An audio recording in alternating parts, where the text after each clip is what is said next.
Hello po sa inyong lahat mga ka-crypto. Ako po si Pinoy Crypto Trader at sa video na ito ay atin mong pag-uusapan ang tungkol dito sa 5 altcoins na kailangan daw po nating tutukan ngayong buwan po ng Abril 2024.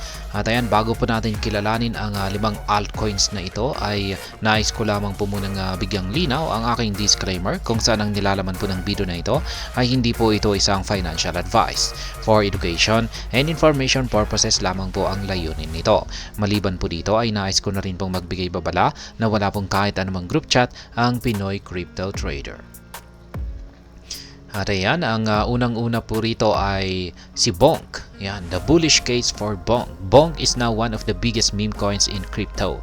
It's currently just behind Dogwifhat in the Solana ecosystem. Kaya yan, isa na raw pong malaking meme coin itong si Bonk. At masasabi na po natin isa po siyang established na meme coin. Sapagkat siya po ay nasa likodan lamang ng nitong si Dogwifhat na isa na rin pong meme coin ng Solana ecosystem. Siya po ay naglalaro sa presyong 40 digits 274 ngayon. Ang kanyang market cap ay nasa 1.78 billion dollars at siya po ang ranking po niya sa market cap ay siya po ang top 69. Ayan, yan po si Bonk. At ang pangalawa naman po rito ay si Jupiter or JUP. Jupiter can continue dominating the market. Jupiter is the biggest aggregator on Solana with a weekly volume of more than $10 billion. Yan, siya raw po ang pinakamalaking aggregator dito sa ecosystem ng Solana kung saan ay meron po siyang weekly volume na umaabot po ng higit $10 billion. Yan, ang kanyang kasalukuyang presyo ngayon ay nasa $1.27. Ang kanyang market cap ay nasa $1.69 billion at ang kanyang ranking sa market cap ay siya po ang top 71.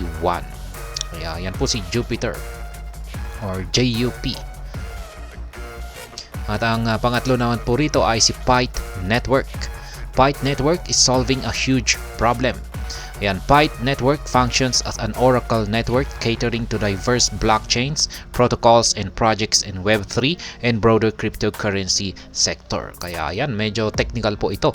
Pero isa po siyang solution provider. Ayan, nag-solve po siya ng mga malalaking problema sa mga networks. Kaya ayan siya, ang kanyang presyo ay naglalaro po ngayon sa 0.901. Ang kanyang market cap ay nasa $1.34 billion at ang kanyang ranking sa market cap ay siya po ang top 87. At yan, ang pang-apat naman po rito ay si Ondo. Ondo Finance is capitalizing on real-world asset. Ondo Finance is a decentralized finance or DeFi protocol aiming to democratize access to institutional grade financial products and services. It achieves this by onboarding a real-world financial instrument onto the blockchain. Kaya yan, pinapasok daw po niya ang mga totoong or real-world mga financial instrument dito sa loob ng blockchain. Yan, parang kinokonekta na rin po niya ang real-world assets sa mga sa blockchain technology. Kaya yan, siya po ay naglalaro sa presyo ngayon na nasa 0.892. Ang kanyang market cap ay nasa $1.29 billion at ang kanyang ranking sa market cap ay siya po ang top 88. At ang panghuli po natin dito ay ang ating panglima ay itong si Fetch AI. Ayan, new altcoins to buy. Fetch AI will merge its tokens. Artificial intelligence holds significant sway in the cryptocurrency market. The concept of decentralized AI to rival giants like OpenAI is gaining traction, driven by concerns over technology monopolization by a select few. Kaya ayan, iilan lang po kasi ang mga token yan na may kaugnayan sa mga AI or artificial intelligence. Kaya nakakabahala daw po ito kung iilan lamang ang artificial intelligence na mga tokens kung saan ay pwede po itong i-monopolize ng ilan kasi wala nga silang kakompetensya. Kaya ayan, maganda po na magkaroon ng matinding competition kung saan ay magsisilabasan na rin ang iba pang mga artificial intelligence na tokens. Yan, katulad po nitong si Fetch AI or Siya po ay naglalaro sa presyong $3.3. Ang kanyang market cap ay nasa $2.77 billion at ang kanyang ranking sa market cap ay siya po ang top 55. Kaya yan po ang ating mga limang mga altcoins na daw po nating tutukan ngayong sunod na buwan ng Abril.